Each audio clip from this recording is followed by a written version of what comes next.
69 мамлекеттен келген 613 эл аралык байкоочу шайлоонун жүрүшүнө көзөмөл жүргүзөт. Кыргызстанга ЖККУ, КМШ, Түркпа жана Дүйнөлүк органдар ассоциациясы сыяктуу 40 эл аралык уюмдардын өкүлдөрү келди.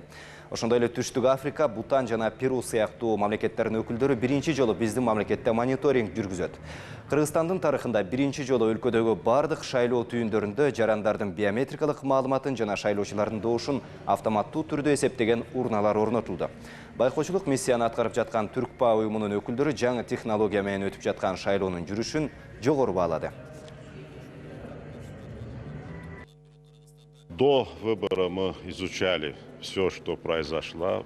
Шайлоого чейин саясий абалды жана социалдык мамилени изилдедик. Акыркы 5 жылда Кыргызстанда экономикалык өсүш жогору жана социалдык абал туруктуу. Шайлоо заманбап технология менен өтүп жатат.